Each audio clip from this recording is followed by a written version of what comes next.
DFS.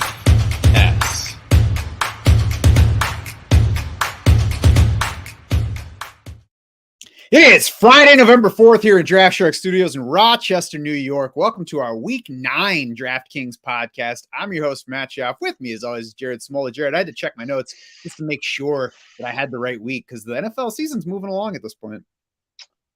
Yeah, we're getting there. I don't know about you. I've enjoyed the 16 bye. I do love 16 made the week a bit easier to get through. Yeah, I know it's a little bit more challenging for setting lineups, and I've certainly been hitting waivers like everybody else this week. But for those of us doing content, it's nice to have 6 teams that you pay absolutely no attention to. Yes. So the guys we are paying attention to on DraftKings this week for cash at quarterback, Jared, are you starting with the same guy I am? I don't know. Who are you starting with? No, you got to tell me, and then we'll see. I haven't decided yet. I'm either going all the way up to Josh Allen or all the way down to Justin Fields.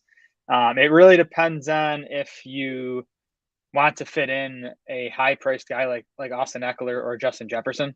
I haven't decided yet. I mean, you don't really need to make the case for Josh Allen. He's clearly the top raw point projection play on the slate with no Jalen Hurts, Patrick Mahomes, Lamar Jackson.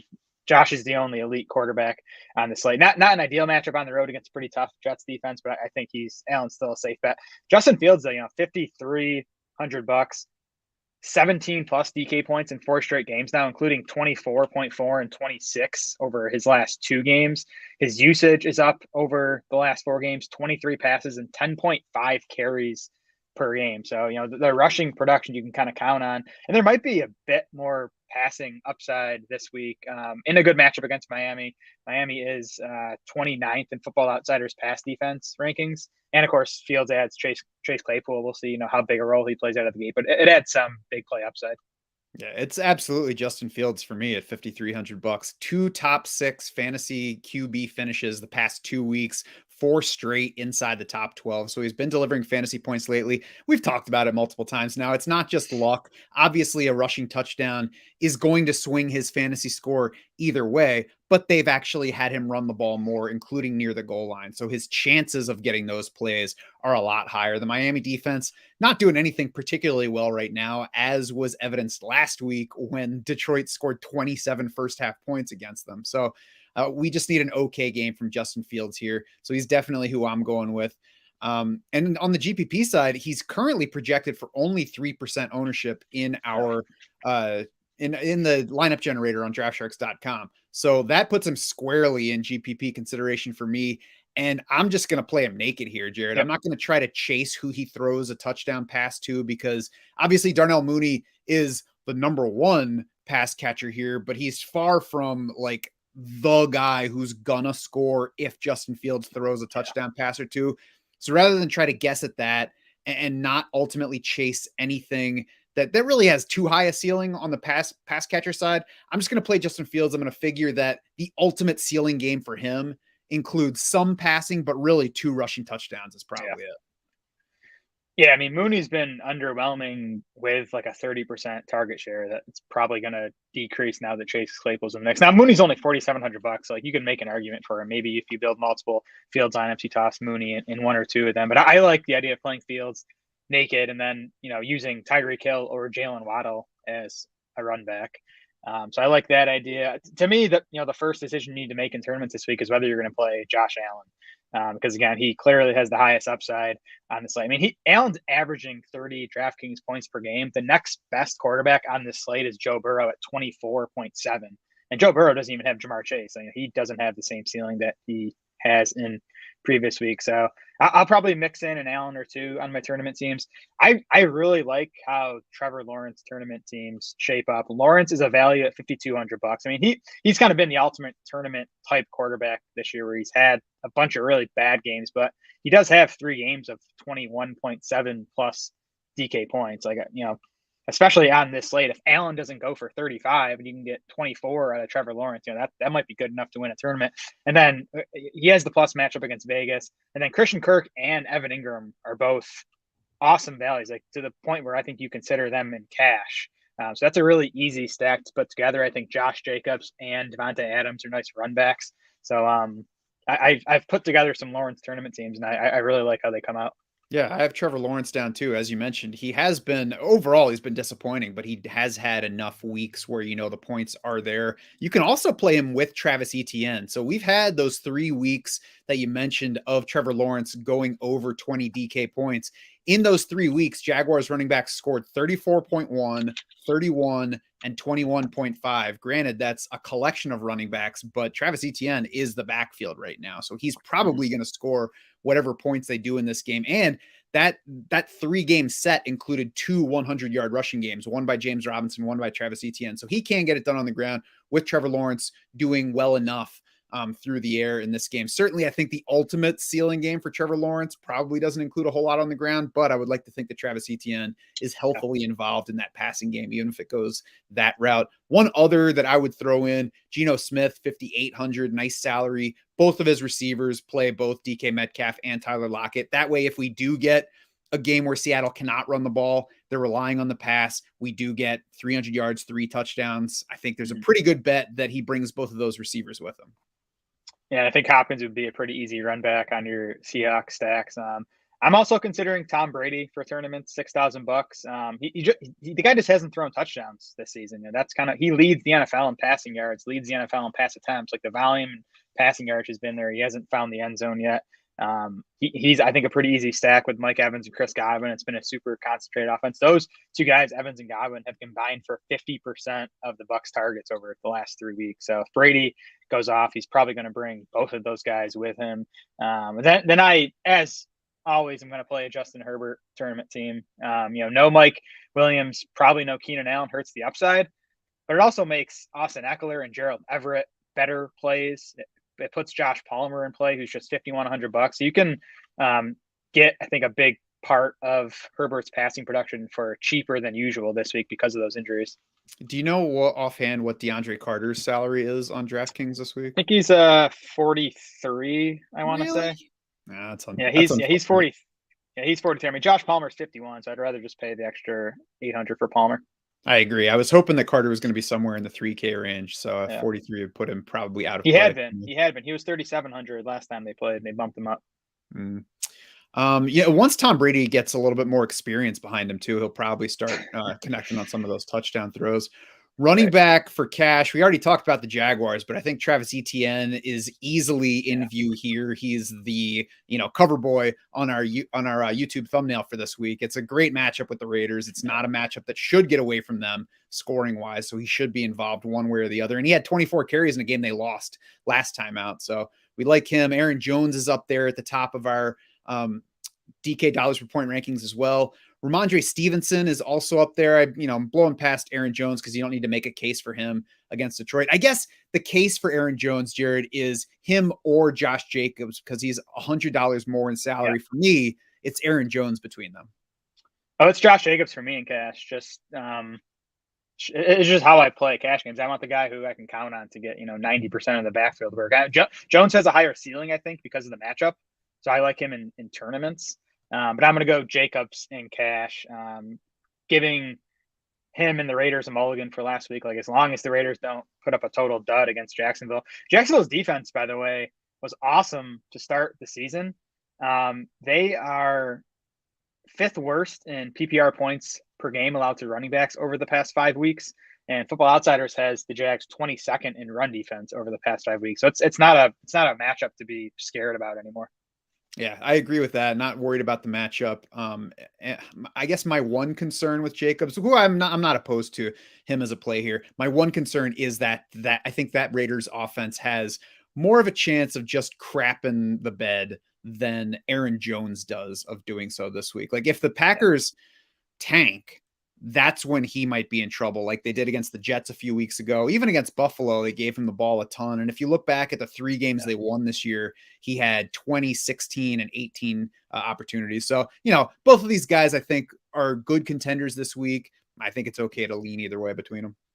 Well, I mean, you probably, if you trust our projections, you want to play both of them in cash because ETN, Jacobs, and Jones are the top 3 values in cash. And if you play Justin Fields, it is easy to get those 3 guys in. Nice. You can do that. Or there's also Ramondre Stevenson at 6,200 against the Colts. The Indy run defense started terrific this season, but then petered out from there. They've gotten a little bit better over the past 2 weeks, but still down from where they opened the season. And then I think Raheem Mostert is in play for cash, 6,100. He showed us last week that if the Dolphins fall behind, we can't count on him to get touches. Not ready to bet on Chicago pulling ahead of another team. So I think Raheem Mostert stays involved here. He can also work in a Justin Fields lineup. Yeah, Mostert would be tournament only for me. Just with Jeff Wilson's arrival, I'm not exactly sure what that's going to mean to Mostert's role. So I'd rather pay up a bit for the guys I'm more sure about their workloads. On the tournament side, like these running backs we've talked about, and I throw in Austin Eckler again, 8,800, but seeing insane volume in the passing game, and that should continue with Keenan Allen likely out, Mike Williams out. Kenneth Walker still too cheap at $6,200. Like I'm not going to stray too far from that group of running backs in tournaments, even though they're going to be pretty popular. I'm just going to, play the chalk there and look to get different elsewhere. Two guys I will consider if I'm trying to get different, maybe in larger field tournaments. Antonio Gibson, $5,500. He has 4+ targets in 4 straight games now, including 7 last week. And J.D. McKissick looks iffy for this game with a neck injury. He has not practiced yet this week. So that would push even more passing game work to Antonio Gibson. So you're probably only going to get like 8 to 10 carries.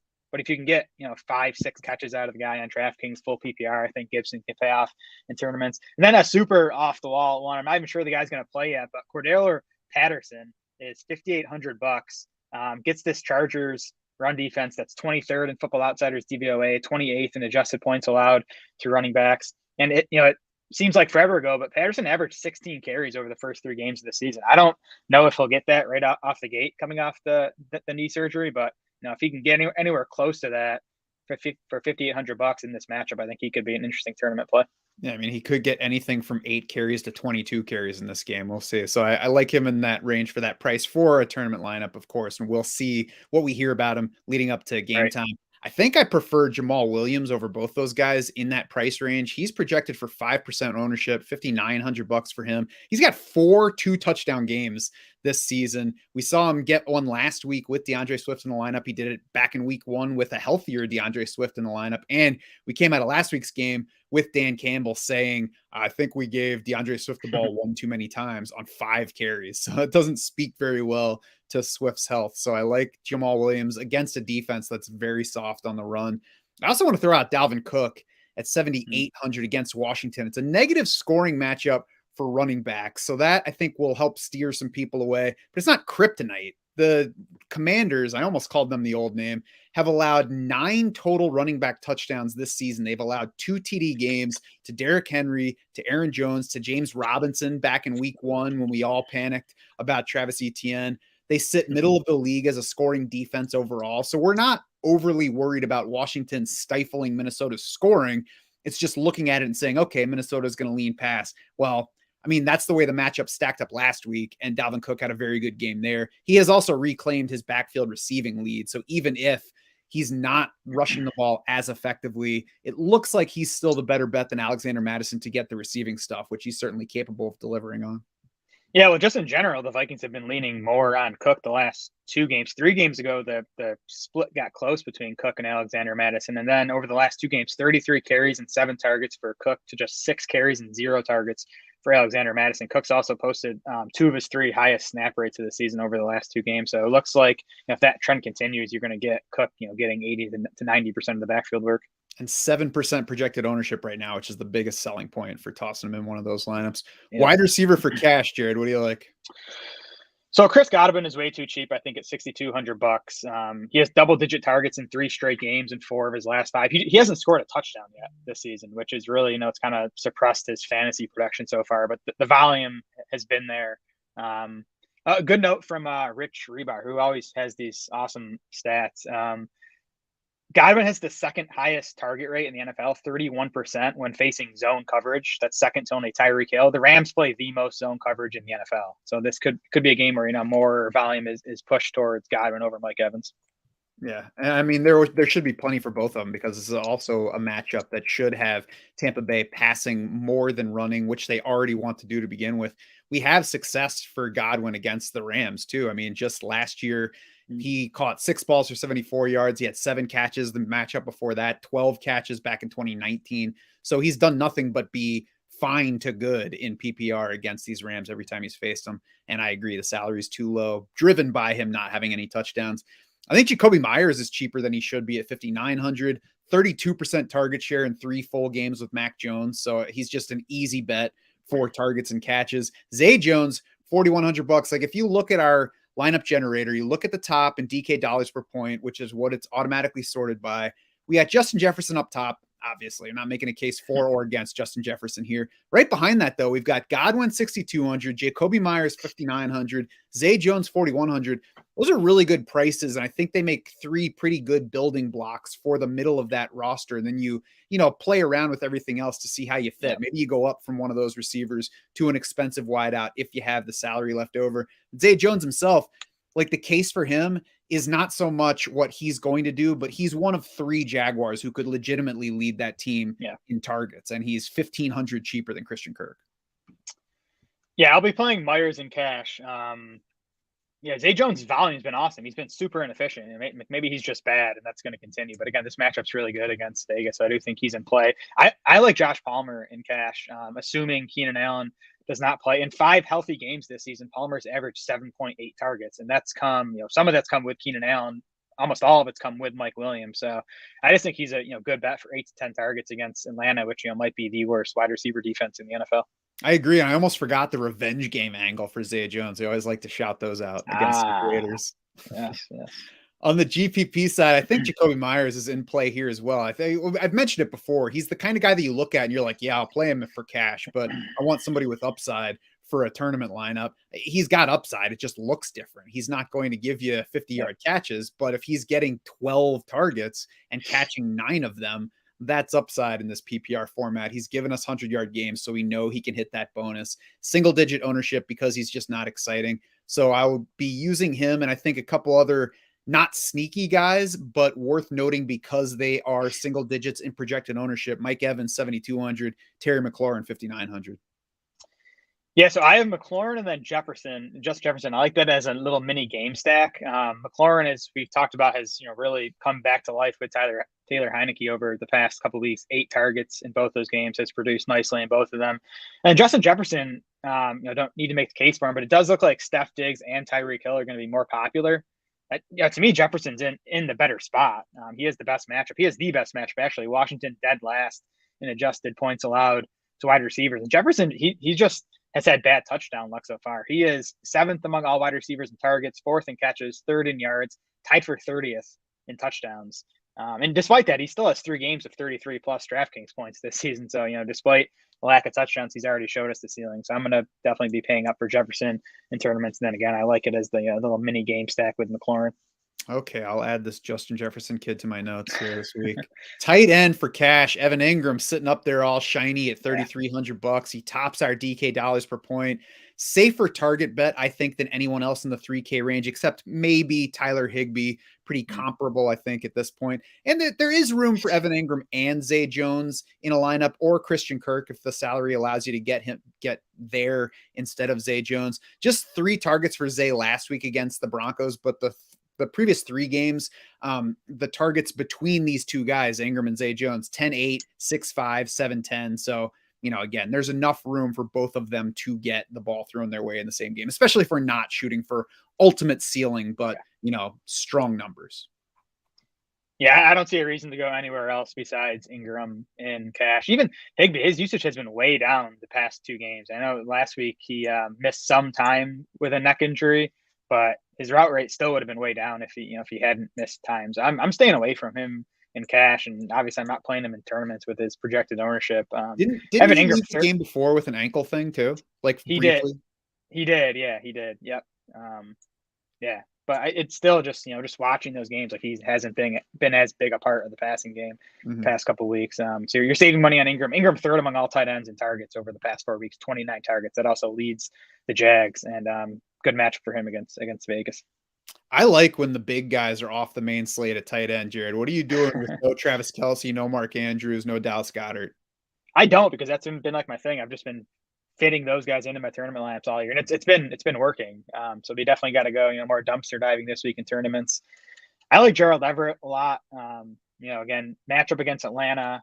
He's already averaged 6.4 targets per game this season. Should get more than that this week with Mike Williams out and Keenan Allen probably out. So I like Gerald Everett. I think Dawson Knox is worth a look at $3,500, just price tag and touchdown upside. I think he has as much touchdown upside as maybe any tight end on this main slate without the studs. Just playing in that Bills offense, and then I'll throw out James Mitchell too, the Lions rookie tight end. If Brock Wright sits with his concussion, and Wright was limited on Thursday, so it seems like he has a chance. If Wright's back, I'll probably just stay away from the situation. But if Wright's out, Mitchell should get like all of the tight end work here. He's a pretty intriguing prospect too. 16.1 yards per catch at Virginia Tech. Also had 5 rushing touchdowns. So I think he's pretty clearly a plus athlete for the position. So has some upside at the price. He's basically Taysom Hill. My primary move there, all the guys that you mentioned to mess around with, I see that Robert Tunyon's ownership rate is coming in a little high. My primary move here is going to be to fade him at that. He's got 1 game of more than 36 receiving yards this season. He's got 2 end zone targets all year. He's got 2 games of good target share. They both came in lopsided losses. And then even last week, he ran a route on just 65% of dropbacks. So I just think he's fool's gold in what's, a shakier week at tight end. Yeah, I mean, I'm higher than you on Tunyon this week, but I think he's a pretty easy fade in DFS. I'd much rather play Knox at half the ownership. I think they're pretty similar. I think Tunyon's a bit better target bet, but I think Knox is probably a better touchdown bet. Yeah.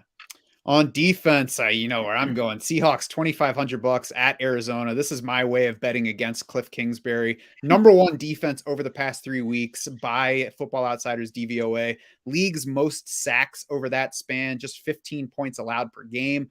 Over those 3 contests, they allowed 9 points to the Cardinals in their first meeting, sacked Kyler Murray 6 times in that one, had 2 takeaways, plus another 2 fumbles that the Cards just happened to recover. So we've already seen a good performance against this team. It wasn't that long ago. The Seahawks are playing very well on defense right now.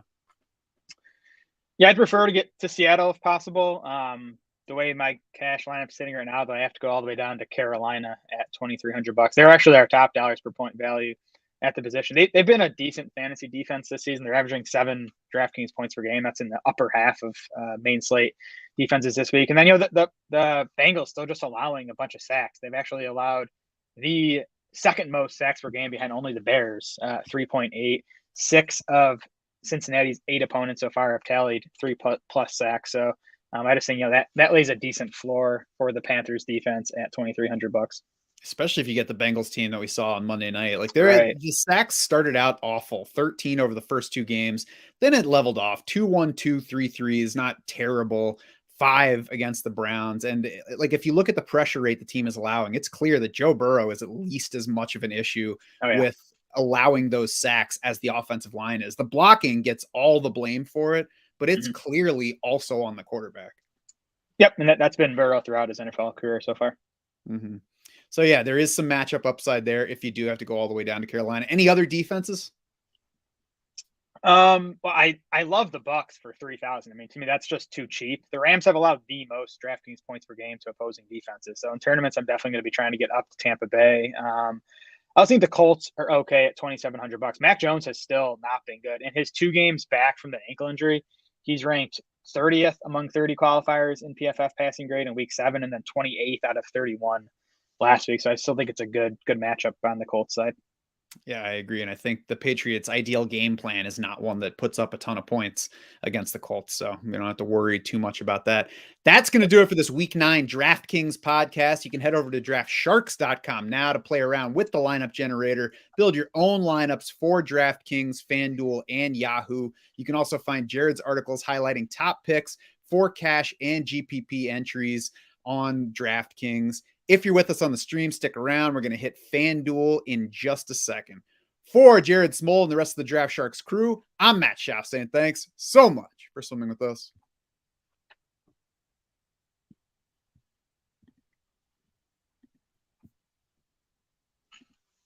It is Friday, November 4th here in Draft Shark Studios in Rochester, New York. Welcome to the Week 9 FanDuel Podcast. I'm your host, Matt Schauf. With me, as always, Jared Smola.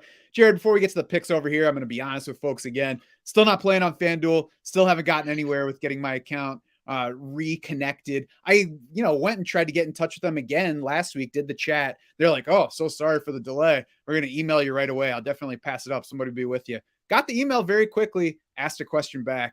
Do you think I have heard back since then?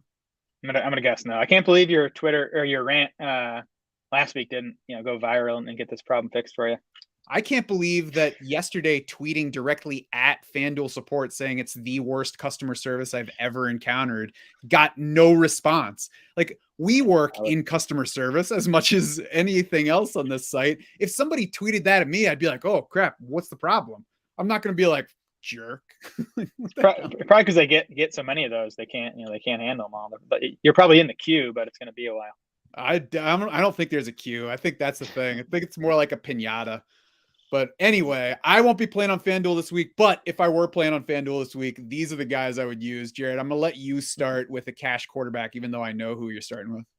Yeah, Josh Allen for me. Always easier to fit in these high-priced quarterbacks on FanDuel, especially this week with no Jalen Hurts on the main slate, no Patrick Mahomes, no Lamar Jackson. Like, Allen's the only elite quarterback on the slate. He's averaging 28.1 FanDuel points per game. That's almost 5 points ahead of anyone else. And the next quarterback's Joe Burrow, who is missing his top wide receiver this week. So I think the gap is maybe even bigger than those numbers would suggest.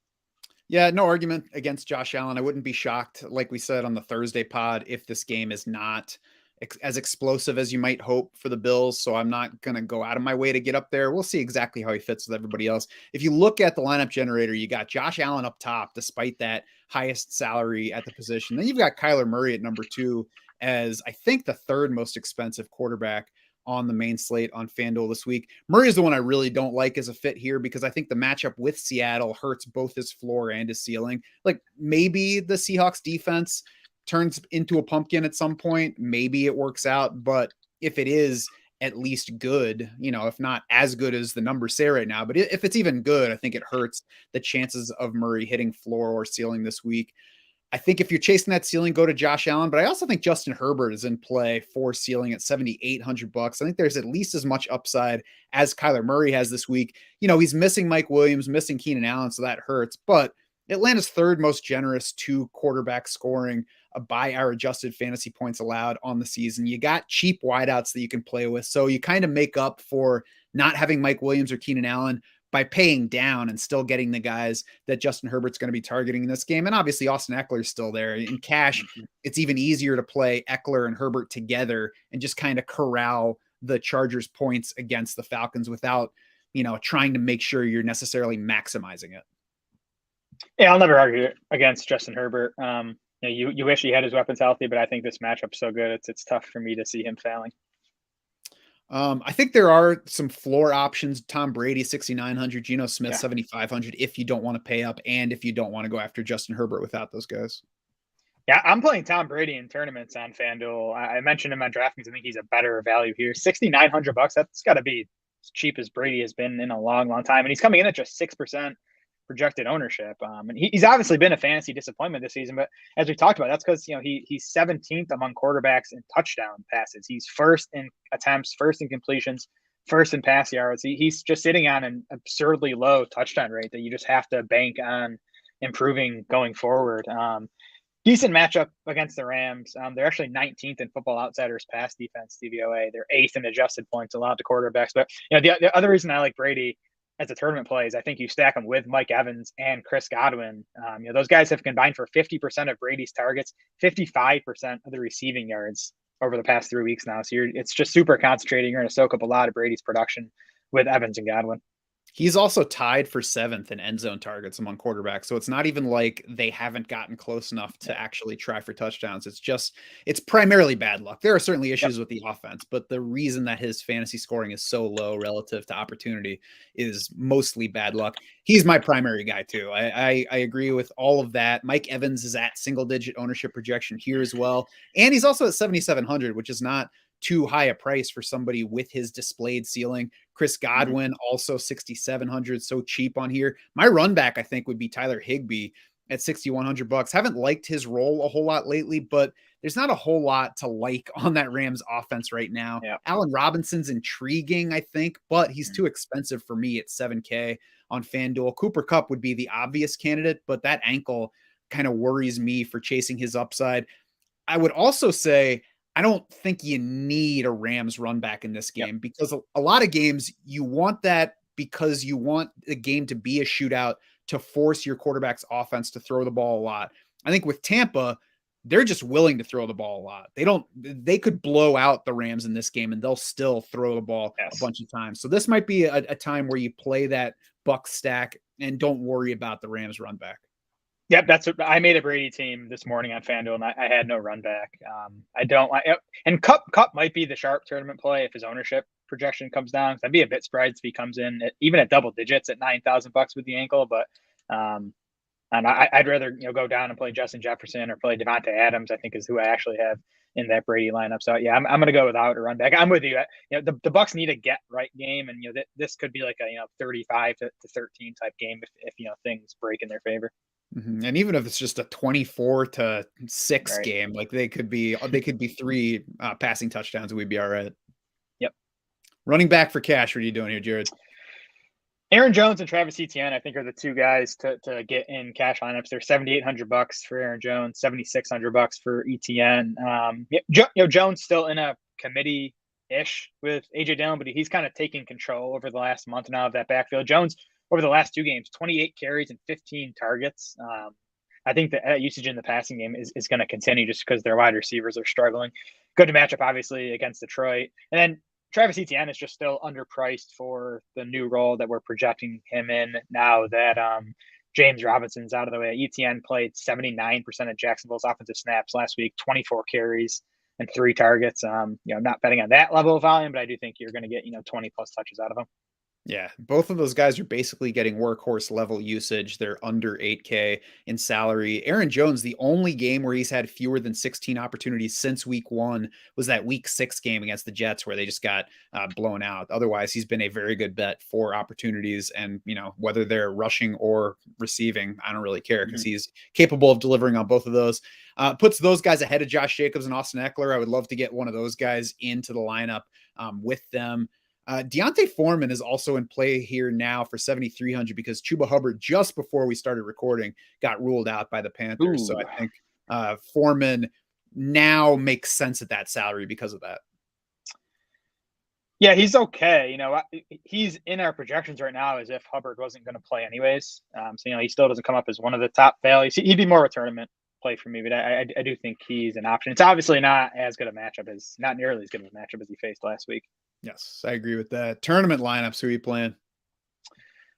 Okay, so Jonathan Taylor is $6,800 on FanDuel. Like that's like a social experiment. Will people play Jonathan Taylor? I mean, we're not even sure he's going to play yet, so maybe it's a moot point. But and he's also coming in right now at 17% projected ownership. If that's where he's going to be owned, then he's an easy no play for me. But if I don't know. I don't know if he would come in that high. And if we could project him at 8% ownership, I might take a shot on him. It's a good matchup for JT, and he did battle through the injury last week. Yeah, I'm out at whatever price, whatever ownership level. That's what I think most people are going to say. So I kind of would be surprised if he comes in that highly owned. Yeah, I just don't think that the ceiling is there to even make it worthwhile. I think a strong game for him this week is like 85 yards and a touchdown. I don't think he has that ultimate Jonathan Taylor ceiling right now.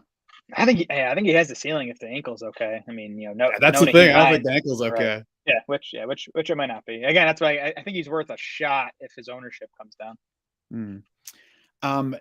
The thing that stuck out to me the most, I'm surprised to see that Devin Singletary is trending high in ownership by the numbers in our lineup generator for FanDuel. The Jets sit 8th in run defense DVOA, 9th in coverage DVOA for running backs. So the matchup's not positive for him. 1 running back touchdown allowed over the past 3 games, 2 total running back touchdowns allowed over the past 5 games. So, again, it's not a great setting, obviously one that's beatable. I think people are buying Devin Singletary. Well, hypothetically, people are buying Devin Singletary's carry boost over the past 2 weeks. We'll see if this projection comes down, but he has seen more carries on the ground over the past 2 games. The Bills figure to work Nyheim Hines in some this game, even if it's not a ton. they don't generally care about making sure that Devin Singletary gets his touches. So that's not a thing that I'm counting on happening in a given game. He also has 0 rushing touchdowns for the year and only 3 total carries inside the 5-yard line. So it's not even like there's a ceiling that we're chasing. A couple other players who have 3 carries inside the 5 so far, Jerick McKinnon, Tyler Algier. So Devin Singletary is just not somebody that I would consider at all. Yeah. So the fact that he's sitting there with a double-digit rate next to his name surprised me. Yeah, I mean, he's cheap, I guess, at $6K, but I would not play him in cash. And in tournaments, like I'd rather play AJ Dillon at $6,100. I mean, he might have slightly less of a touch projection, but I think he's a much better touchdown bet. And then Antonio Gibson, I'd rather play him than Devin Singletary as well at $6,100. So no use for Singletary for me this week. I have both Dillon and Gibson down as, other guys at basically the same price instead of Singletary. And if you don't want to play those two, you could just ignore the ownership and go up $500 from Singletary and play Raheem Mostert and get somebody with, I think, a much higher ceiling. Yeah, agreed. Anybody else for tournament running back? I have Josh Jacobs down to me. I wish people would be more scared off by last week's performance. He's still coming in at high ownership, but I'm going to play him anyways. Then you mentioned Dalvin Cook on DraftKings. I had him here for FanDuel, 6% projected ownership. It's a tough on paper matchup, but I think the Vikings should move the ball, set Cook up for some touchdown opportunities, and he's just clearly played ahead of Alexander Mattison over the past couple of weeks. If you can get 20 touches out of the guy at 6% ownership, I think he's a nice tournament play. Yeah, and if we believe in the offense in general to move the ball, score, and win the game, we should bet on the running back regardless of what the defense looks like. Yep. Wide receiver for cash, Chris Godwin is just the starting point this week. Yeah. Too cheap on DraftKings, too cheap, I would say, on FanDuel as well. $6,700 is his salary here. It's really just because he hasn't scored yet, as we keep mentioning. Only 4 wide receivers have more receptions than Godwin over the past 3 weeks. Only 4 wide receivers have more receptions over the past 5 weeks. He's got 3 straight games of 11+ targets, so we know the ball's going to go his way. We know he'll probably catch it. He's going to score at some point. I would like to be on board when he does. Yep. Then a couple other guys in that 6K range. Christian Kirk against the Raiders. I think he's better priced here than he is on DraftKings relative to the other options. Josh Palmer, $6,200 against Atlanta. Christian Kirk, I think people are against a little bit right now because he hasn't been as good the past few weeks. This is a favorable matchup against the Raiders, though, the kind of game where he could just get 5 targets and catch all of them. The Raiders are still without their top slot corner, Nate Hobbs, and his replacement in there, Amik Robertson's allowing a 119.2 passer rating in coverage as opposed to Hobbs at 88.2, according to PFF. Yeah, the Raiders have actually allowed the most fantasy points to the slot this season. So I have Kirk on my list here. He's cooled off from his hot start. I think he might be closer to what we've seen lately than what we saw early in the season as far as fantasy production goes. But he's at $6,300. He's priced as like a low end wide receiver 3. So I'm gonna play him in this matchup. Who else you got? Chris Godwin and Christian Kirk are kind of my 2 staples for wide receiver at cash. I'd like to get up to Justin Jefferson for my 3rd spot. It's tough at $9,000, but I think Josh Palmer is in play too if you want to go with 3 sub 7K wide receivers in cash. And I think Amon-Ra St. Brown is also in play just above that 7K line, 7,100, 9+ targets, 6+ catches for him in every game where he's played more than 32% of the snaps. Yep, agreed. On the tournament side, what do you like for wideout? Yeah, so Mike Evans is my favorite play here, $7,200. He's a guy that's kind of built for FanDuel with his touchdown scoring ability. Evans actually has gone 4 games now without a touchdown. He has not gone 5 games without a TD since 2017. So, he's due. If you believe in due-ness, Evans has it this week. And he's been good against the Rams. 3 meetings over the last 3 seasons, 8 catches for 119 yards in a score, 8 catches for 106 yards, and 5 catches for 49 yards in a score. If you believe in due-ness should be a Mountain Dew commercial. Quietly drawn 26 targets over the past 2 games. He's tied for 9th in expected half PPR points per game among wideouts for the season. So like him, like Chris Godwin, 4 tournament lineups as well, even if you're not playing a Tom Brady stack. I want to also signal that Jalen Waddle is at single-digit ownership projection right now. Tyler Lockett and DK Metcalf are both sitting there with single-digit ownership projections. You can find those numbers for all of the players in our lineup generator, and I think all of those players are worth considering just for the fact that they would be under double-digit ownership. Rondale Moore, $5,900 is also sitting in single digits. He would be nice on the other side of either a single Seahawks wideout or that Geno Smith, Lockett, DK Metcalf stack in a tournament lineup.